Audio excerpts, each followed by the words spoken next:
understand them. Thank you. We are now in that last call before the lunch. Pharma, we are very proud that we have achieved this talk. Thank you very much for accepting that. And we want to start here a roadmap, and in successes in Madrid especially, have even a bigger panel of speakers. But pharma, of course, is very important. So with no more time, we don't have time to explain many things. I will leave to all of you to explain during 10 minutes, no? If possible, 8 now, but 10 minutes. What are you doing in your companies? And then we can have a couple of quick questions. Thank you very much. Alba, it's your turn. Thank you.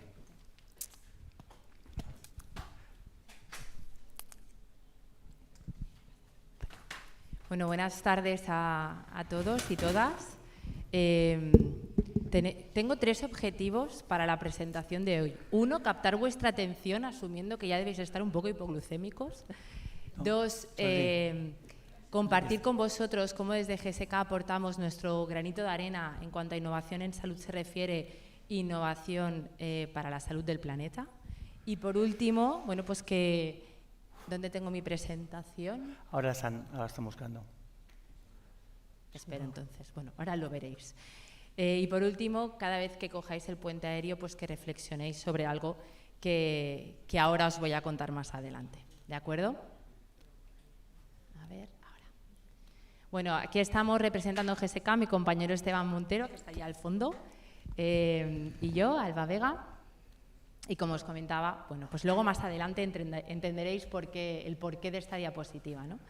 Pero primero de todo, pues quiero explicaros quiénes somos. En GSK es una compañía biofarmacéutica en la que trabajan más de 70.000 empleados en 75 países en todo el mundo, cuyo objetivo principal es el de unir ciencia, tecnología y talento para adelantarnos a la enfermedad.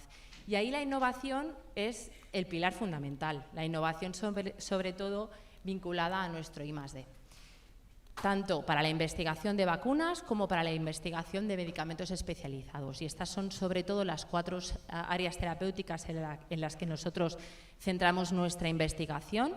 Enfermedades infecciosas, que sabéis que afectan a todos los países y suponen una carga tremenda para los sistemas sanitarios del mundo. Y ahí nuestra pieza fundamental son las vacunas. En segundo lugar, el VIH. Llevamos años comercializando fármacos para prevenir el VIH y para tratar a los pacientes con VIH, sobre todo para facilitarles la calidad de vida. En tercer lugar, desde hace 50 años investigamos, producimos y comercializamos fármacos para el asma y para la EPOC. Y por último, pues una de las enfermedades, como sabéis, más mortales a día de hoy, el cáncer. Nuestro foco principal se centra en el cáncer ginecológico y en el cáncer de la sangre. Y dicho esto, ¿cómo incorporamos el I+D a España, ¿no? Bueno, pues nosotros tenemos un centro de I+D en Madrid, en Tres Cantos, en el que trabajan más de 200 empleados, cuyo objetivo principal es el de investigar fármacos para enfermedades infecciosas del tercer mundo. Fijaros además que nos llena de orgullo porque actualmente es el segundo, en cuanto a volumen se refiere, centro de I+D de toda la organización de GSK, ¿no? Con lo cual pues es un centro fundamental en ese sentido. Y yo a continuación os queríamos compartir un ejemplo de cómo a través de nuestro I+D hemos innovado y hemos sobre todo mejorado la salud de los pacientes respiratorios y sobre todo hemos trabajado para salvar la vida de muchos de ellos, ¿no? Como os decía, nosotros somos los que comercializamos hace 50 años el primer inhalador de rescate en cartucho presurizado. O sea, tenemos una historia muy, muy larga. Y en aquel momento, imaginaros, ¿no? Fue todo un hito. Pero bien es cierto que a medida pues, que los pacientes lo iban utilizando, pues identificamos una gran necesidad no cubierta, ¿no? Una gran limitación, y es la falta de coordinación que los pacientes tienen entre la inhalación y la pulsación. Y en esa línea GSK siguió investigando hasta que después de 10 años comercializamos el primer inhalador en polvo seco, que es el inhalador Acuhaler, ¿vale? Eso fue ya en los 80. Y a partir de ahí nosotros seguimos en esa continua mejora a través de nuestro I+D, ¿Por qué? Porque nos encontrábamos en que bueno, los tratamientos que ofrecíamos tenían pautas posológicas 2 veces al día y eso de alguna manera pues afectaba, tenía un impacto en la adherencia de nuestros pacientes. Entonces, 20 años después conseguimos dar con moléculas con alta afinidad por sus receptores, con pautas posológicas de 1 vez al día, con lo cual todo ello facilitaba la adherencia de los pacientes con asma y con EPOC y en definitiva, si ese fármaco llega a los pulmones, ese paciente tenía menos riesgo de exacerbar, que en definitiva es lo que más nos importa, ¿no? Para que os hagáis una idea, el hecho de poder pasar a inhaladores en polvo seco 1 vez al día reduce hasta casi entre 1.000 y 2.000 inhalaciones al año de media al paciente, lo cual pues, es una auténtica barbaridad. Y hasta ahora os hemos hablado de innovación en salud y ahora os vamos a hablar de innovación para el planeta, ¿no? De salud para el planeta. Y fijaros, continuamente se ha estado mencionando, está estrechamente ligado. Yo creo que a todos ya nos ha quedado claro que si el sector salud fuera un país, seríamos el 5º emisor del planeta, ¿no? Y en ese sentido, bueno, este gráfico ya lo conocéis, es del Sistema Británico de Salud, del NICE. Los medicamentos corresponden con un 25% de esa huella climática. Y ahí concretamente pues los gases anestésicos y los inhaladores presurizados corresponden un 5%, ¿no? Y ahí es donde lógicamente GSK centra sus esfuerzos. Explicaros un poquito la evolución que en ese sentido han tenido los inhaladores presurizados. Inicialmente los primeros que se comercializaron incluían un propelente, el clorofluorocarbonado, que impacta directamente, daña en la capa de ozono. De ahí a que en 1987 el Protocolo de Montreal ya solicitara pues, progresivamente ir sustituyendo ese propelente por los hidrofluorocarbonados, que son los HFCs. Estos no dañan la capa de ozono, pero bien es cierto que están muy presentes y son muy permanentes en la atmósfera. Eso tiene un impacto directo en el calentamiento global y en consecuencia en el efecto invernadero. Entonces, como podéis ir viendo, el primer HFC que se comercializó contaminaba mucho más que el segundo, que es el 134A. Afortunadamente ya la mayoría de inhaladores presurizados comercializados contienen esta segunda opción y próximamente se espera pues, tener el HFC 152A, que como veis contamina un 90% menos en cuanto a huella de carbono se refiere, ¿no? Pero diréis, bueno, pero todo esto vamos a entenderlo de una forma pragmática, ¿no? Y por eso os traemos este tipo de ejemplos para que podáis entender el alcance de lo que estamos hablando. Por un lado están los inhaladores en polvo seco, como os comentaba, y los inhaladores en niebla fina, cuyo impacto equivale a un coche circulando 8 kilómetros. Como estamos en Barcelona, pues eso se referiría, ¿no? Pues a circular del Parc Güell al Tibidabo, que son 2 lugares emblemáticos de Barcelona. Fijaros, residiríamos en la misma ciudad. Luego tenemos el segundo tipo de HFC, que fijaros que tiene una contaminación equivalente a 196 kilómetros. Aquí estaríamos hablando de pues, una conducción de Barcelona a Andorra. Y por último, el más contaminante, que como os decía, pues a día de hoy ya quedan muy pocos inhaladores que lo contengan, donde hablaríamos de un desplazamiento equivalente de Barcelona a Valencia. Con lo cual, fijaros que la diferencia es 25 veces mayor. ¿Cómo estamos en España? Pues para que os hagáis una idea, somos el 3er país de Europa con mayor uso de presurizados. Del total de inhaladores a día de hoy, el 53% son inhaladores presurizados y ahí el referente a seguir serían los países nórdicos, Suecia, Finlandia y Dinamarca, que fijaros que tienen porcentajes en torno a los 13-20%. ¿Por qué? Porque realmente destinan el uso de este tipo de inhaladores a aquellas situaciones clínicas donde no hay alternativa. Porque lógicamente no se trata de prohibir los inhaladores presurizados. Los inhaladores presurizados tienen una necesidad clínica tremenda, sobre todo en niños, en pacientes mayores que tienen deterioro cognitivo, que tienen dificultades de coordinación, ¿no? Pero en ese sentido el uso lo están destinando a este tipo de perfiles clínicos. Y por último, fijaros que en España pues, la contaminación, de ahí a mi diapositiva inicial, pues equivale al 50% más en términos de toneladas de CO2 que los vuelos de corto alcance. Este es el comparativo entre todas las comunidades autónomas. Simplemente, como estamos en Barcelona, fijaros que Cataluña Es la que presenta un mayor uso de presurizados de toda España, un 63% del total de inhaladores. Y por último, simplemente que sepáis que esperamos próximamente, tenemos un ensayo en fase 3 para justamente poder reemplazar el propelente de esta opción en rescate que tenemos y que contaminará un 90% menos. Y muchas gracias.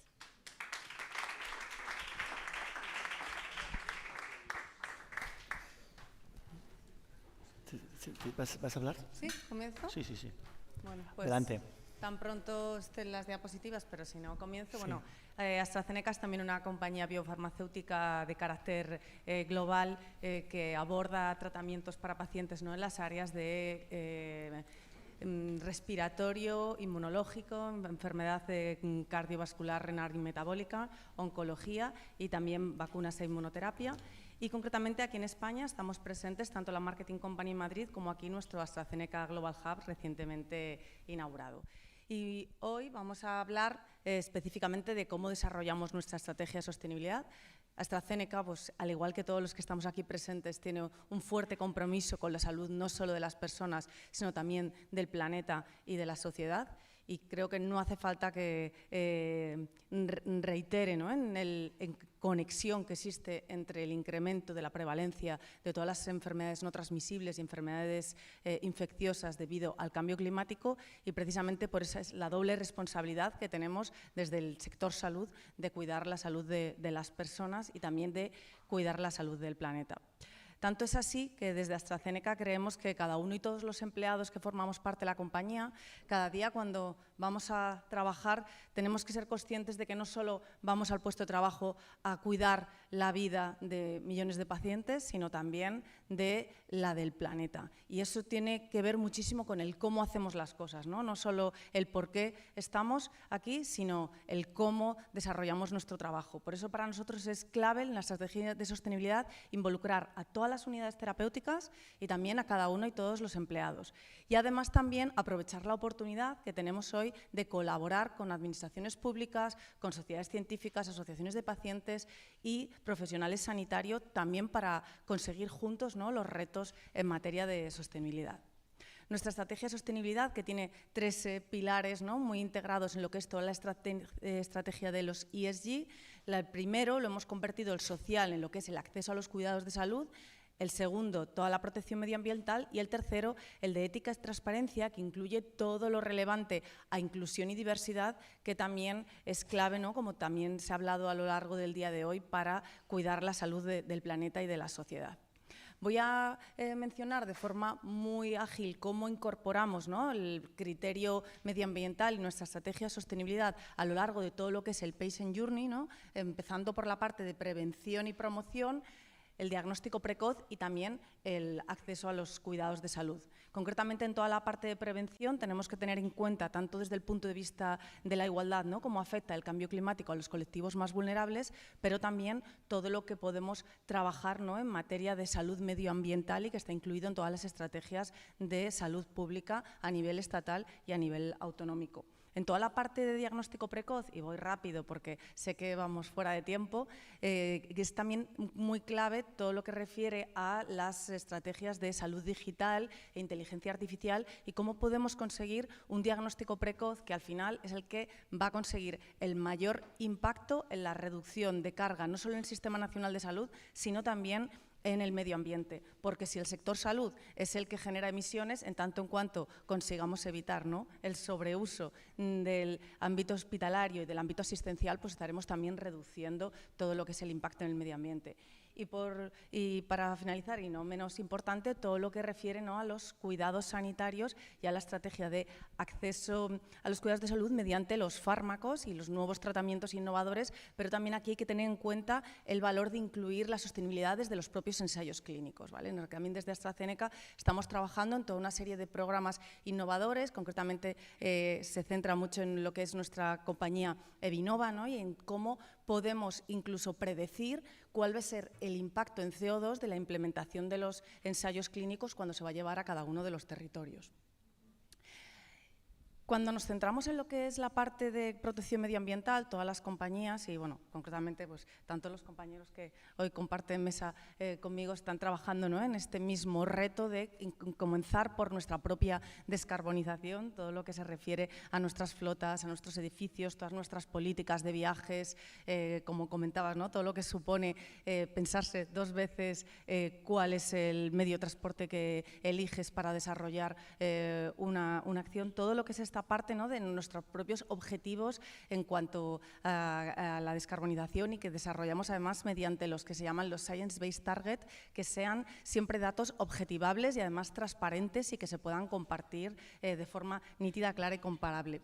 El siguiente punto es el de la sostenibilidad de nuestros productos y aquí me voy a detener levemente. Para eso lo que estamos haciendo es un análisis del ciclo de vida de cada uno de nuestros productos. Evidentemente, un producto en sí tiene sus emisiones, pero no solo hay que tener en cuenta al propio producto, sino también hay que tener en cuenta desde el momento del diseño, la manufacturación, la distribución, el empaquetado, el uso del propio paciente, cómo se está prescribiendo y cómo se está gestionando ese medicamento, y el reciclado y la eliminación, porque todo esto tiene casi el mismo impacto que lo que es la propia repercusión, ¿no?, del producto en sí.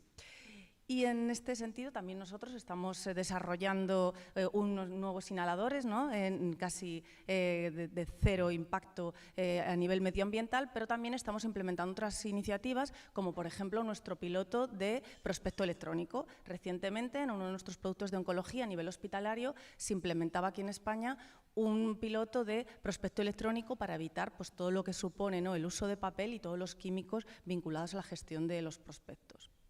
En cuanto al siguiente paso es la descarbonización del proceso asistencial. Para eso trabajamos en diferentes iniciativas colaborativas, pero también estamos apoyando directamente a los hospitales en cuantificar su huella de carbono y reducirla, y estamos centrando también nuestra actuación en analizar cada uno de los procesos asistenciales, cómo se puede reducir las diferentes fuentes de emisiones de CO2. Antes también se comentaba, ¿no?, cuando hablaban de hospitales, concretamente el ejemplo de la nefrología, imaginaros lo que supone, ¿no?, la diálisis. Un paciente en diálisis aproximadamente tiene también el mismo consumo en un año que un edificio en todo un año, y además supone gasto de agua y una gran generación de desperdicios. Bueno, pues en tanto en cuanto consigamos medir cómo reducir la huella de carbono en todo el proceso asistencial de las diferentes áreas terapéuticas, pues podremos mejorar no solo la eficiencia en el proceso asistencial, sino también reducir el impacto, y todo esto mediante datos, ¿no?, científicos, cuantificables y evidencias de la vida real. Y voy a terminar con la parte de los recursos naturales, todo lo que es no solo la apuesta por la renaturalización a través de nuestra inversión en reforestación, sino también otra serie de iniciativas de carácter innovador que también estamos desarrollando concretamente aquí en Cataluña para poder promover soluciones basadas en la naturaleza para todo lo que refiere, ¿no?, por ejemplo, la reducción de sustancias químicas en el agua, y otra serie de proyectos en esta misma línea, porque no solo queremos innovar para el cuidado de los pacientes, sino también para el cuidado del planeta.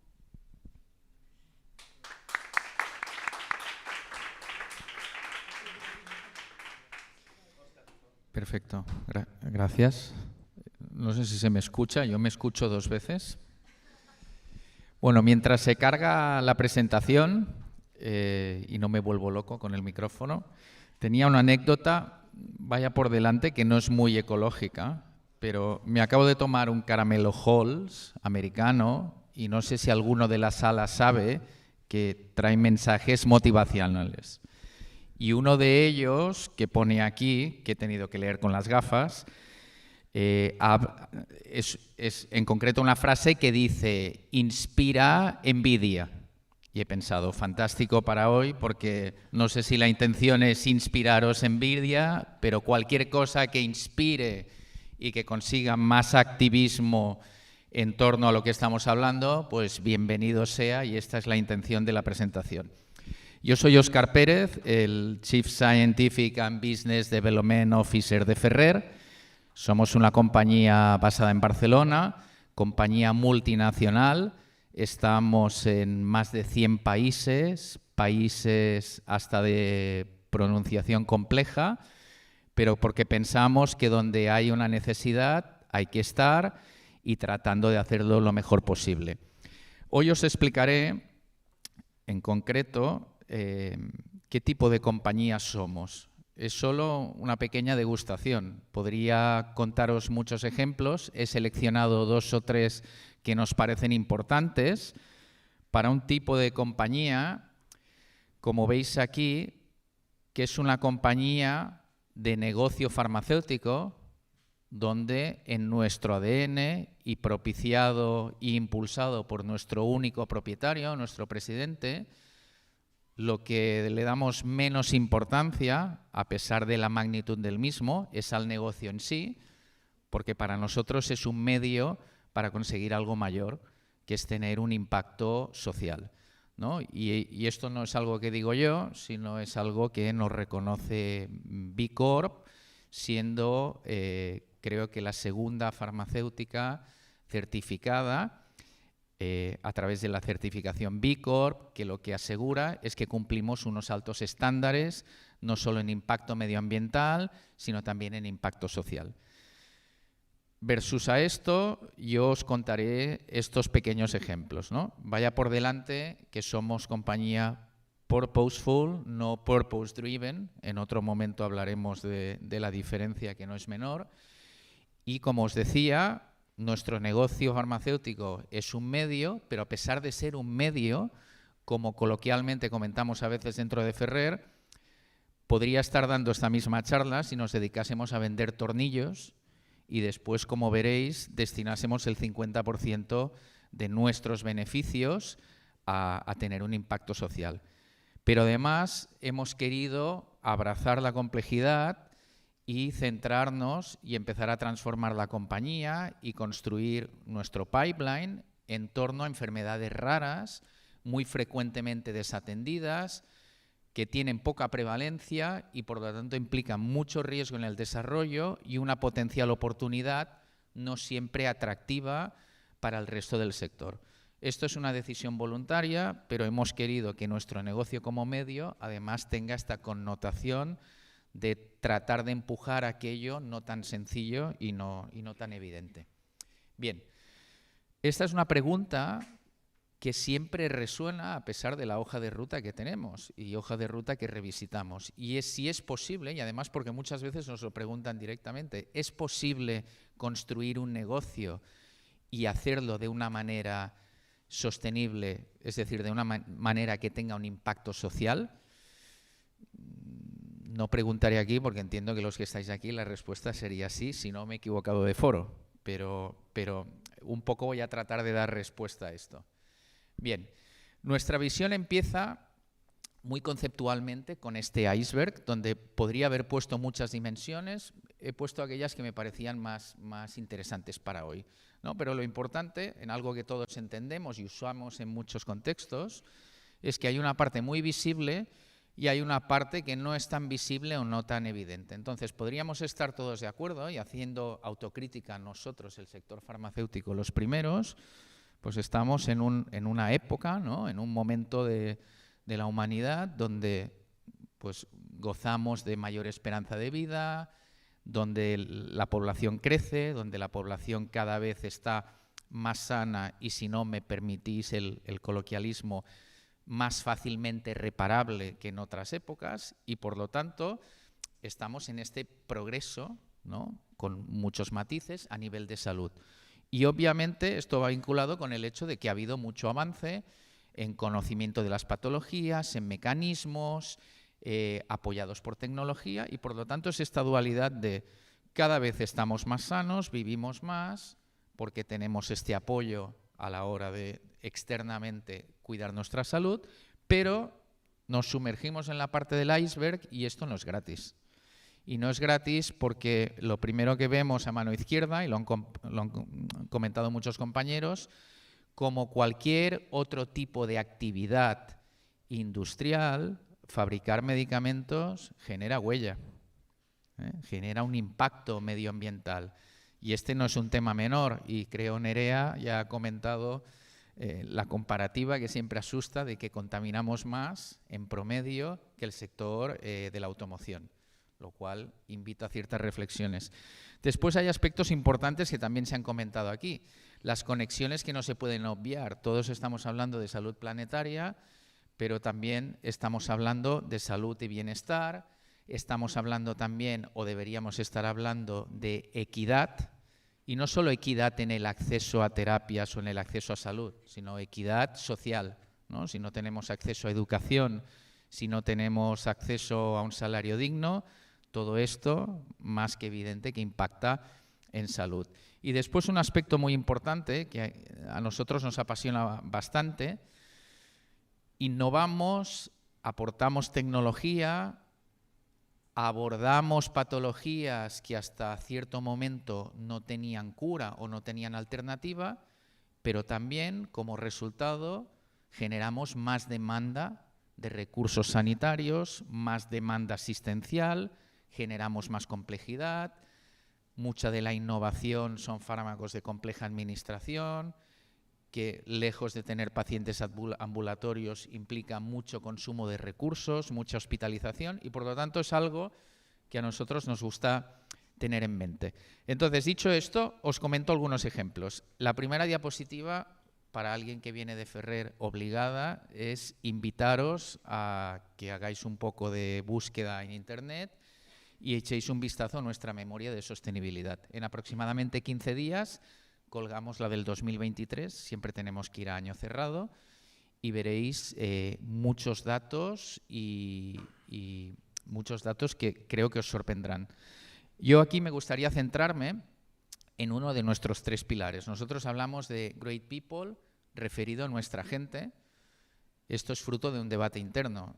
Cuidamos del resto, pero tiene sentido empezar por cuidar de los propios, ¿no? Entonces, la gente que está en Ferrer no solo cumple una serie de características, entre ellas ser activistas puros y duros, sino también goza de un bienestar por el hecho de estar en Ferrer y por el hecho de empujar este activismo que todos compartimos. Después, obviamente, una vertical que le llamamos Livable Planet, hacer que el planeta sea habitable. Como dice nuestro presidente, el planeta no va a morir porque hayan más emisiones. Lo que vamos a morir todos los que estamos en el planeta. Pero el planeta se va a adaptar, va a evolucionar a lo que sea, probablemente no sea habitable, pero seguirá estando allí. Entonces, no lo hacemos tanto por el planeta, sino lo hacemos por el legado que queremos dejar a los que vienen después. Y obviamente una vertical de justicia social, donde tocamos muchas dimensiones, incluso, os diría la gran mayoría de ellas, ni tan solo relacionadas con salud. Estamos en ámbitos de equidad y de justicia social, con grupos o colectivos en exclusión y donde fomentamos educación, donde incentivamos a través de la música, donde facilitamos comidas diarias, todas ellas realizadas o producidas por colectivos con riesgo de exclusión y además resultado de cosechas propias en huertos urbanos, que además son refugios climáticos. Toda esta parte de aquí. Solo quería resaltar aquí la existencia de la memoria de sostenibilidad y nuestro compromiso, como veis, no de ser carbón neutro, sino ser carbón positivo en 2030 y en 2050, dependiendo si hablamos solo de lo que directamente emitimos o si hablamos de todo el conjunto, terceros a todos los niveles que trabajan con nosotros. Bien, un tema que a los que estamos en Ferrer, y Gemma, que también es de Ferrer, está aquí y nos apasiona porque además personalmente dedicamos también mucho tiempo desde un ámbito de voluntariado. Nosotros, a través de nuestra fundación, trabajamos lo que llamamos el Green for Good y el Ferrer for Good en absoluta conexión. Green for Good es una iniciativa que pretende recuperar espacios urbanos y darle una finalidad de huerto, no solo para tener capacidad productiva local y sostenible, sino también para promover ocupación y en muchos casos también, en algún ejemplo que os contaré después, además tener efectos terapéuticos. Y por supuesto, algo que no es menor, ir ganando espacio a la ciudad para generar refugios climáticos, algo que, visto lo visto, y este verano volvemos a hablar de ello, no nos iría nada mal. Parte de esta producción, o de hecho la totalidad de esta producción, después se mueve a nuestro Ferrer for Food, donde nos dedicamos a producir dietas, comidas, lo que son meals saludables, y los entregamos a través de distintas asociaciones a personas que no tienen recursos y como mínimo aseguramos que tienen una dieta diaria, al menos en una de las comidas que nosotros podemos facilitar. Nuevamente, los trabajadores que empleamos son trabajadores con riesgo de exclusión, con nuestra propia materia prima y con nuestra intención, aquí veis alguna cifra, pero de acabar llegando a 4.000 menús diarios. En esta línea tenemos esta parte de huerto, también muy interesante.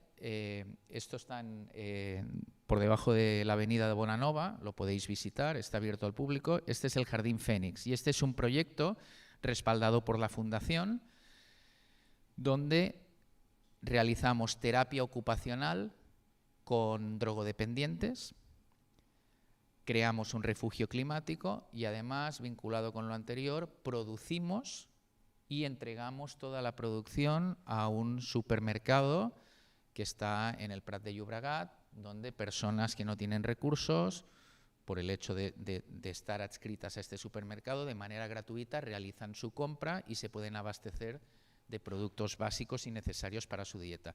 Esta es una fotografía de muchas que podrían ser, donde parte del equipo de Ferrer hacemos además labores de trabajo en el huerto, mover tierra, replantar, incluso cosechar, como parte de las horas de voluntariado que nosotros dedicamos. Salto ahora a algún ejemplo farmacéutico, porque obviamente también hacemos cosas en el sector farmacéutico, ¿no? Y esto que veis aquí es muy interesante. Cuando nosotros hablamos de salud planetaria, nos gusta el concepto que os decía antes de innovamos, pero al mismo tiempo contribuimos al burden of disease, ¿no? El burden of disease, sobre todo desde la perspectiva de cómo va a ser este manejo, a pesar de que traigamos alguna innovación farmacéutica. Y en esta línea nosotros tenemos un programa que estamos construyendo a medida para cada una de las patologías en enfermedades minoritarias en las que estamos, donde lo que hacemos, cada una de estas líneas de colores, es dibujar un journey para cada uno de los actores implicados, no solo pacientes, sino también pagadores, reguladores, prescriptores, terceros que apoyan al paciente, y en definitiva lo que buscamos aquí es entender todo el proceso para ver dónde están las ineficiencias. Y ineficiencias que alguna de ellas, por ejemplo, es la necesidad de diagnosticar apropiadamente en el momento que corresponde, porque si no prestamos atención a esto, entregamos un producto fantástico, pero resulta que impactamos en esta huella consecuente de la actividad, porque al final, pues un paciente que no se diagnostica cuando toca va deambulando, consumiendo recursos sanitarios, asistenciales y al final siendo ineficiente en todo este sistema que queremos manejar, ¿vale? Y finalmente, último ejemplo, y con esto acabo, Jordi, que ya me has echado dos miradas. Os comento también un aspecto muy importante que es la promoción en salud, ¿no? Y para nosotros la promoción en salud empieza por la prevención. Nosotros tenemos un fármaco, como veis aquí, que es lo que se llama una fixed dose combination o una polipíldora, donde tratamos de mejorar la adherencia de los pacientes y además hace año y medio demostramos que además al mejorar la adherencia reducíamos un 30% la mortalidad por evento cardiovascular. Lo hacemos porque 3 fármacos muy habituales en este tipo de pacientes los pueden tomar en una única píldora, ¿vale? Lo importante aquí no es lo que entregamos como solución tecnológica, sino es el hecho de nuestro discurso habitual con los prescriptores y el entorno sanitario, que es de nada sirve entregar este producto si no hay políticas sanitarias de prevención, si no hay una concienciación de prevenir, porque al final esto es un complemento más, ¿no? Es un factor más que ayuda a la prevención, pero si no educamos en este sentido no conseguimos nada. Entonces nosotros en la parte inferior de la diapositiva, esto es en concreto en Latinoamérica, con la SIAC, la Sociedad Cardiovascular de Latinoamérica, nosotros promovemos una formación en la cual pretendemos capacitar a determinados hospitales y a equipos de cardiología para que instauren de manera fija una consulta de prevención en cardiometabolismo. con lo cual hacen un abordaje multidisciplinar para estos pacientes y, si corresponde, ya prescribirán este fármaco o cualquier otro. ¿Vale? Entonces, finalizo con mi primera pregunta. Yo creo que todos pensábamos lo mismo, pero la respuesta contundente de Ferrer es: sí que es posible tener un negocio sostenible y que esta sostenibilidad alimente el impacto social que el sector farmacéutico, como actor clave social, tiene que tener. Gracias a todos. Una pregunta muy rápida para los tres. Los tres se os nota que os gusta el tema, ¿no? O sea, que los tres. Pero dentro de vuestras casas, ¿qué dificultades veis? Vuestras casas, o clínicos, o pacientes, ¿no? ¿Qué dificultades veis para tirar esto adelante? Un poco. O cosas positivas. O sea, Sí. Bueno, en nuestro caso, nosotros nos hemos centrado mucho en los inhaladores, ¿no? Como un ejemplo en el que nos hemos centrado principalmente, ¿no? Ahí lo que nos encontramos es que no todo el mundo está igual de sensibilizado, por ejemplo, en un hospital, ¿no?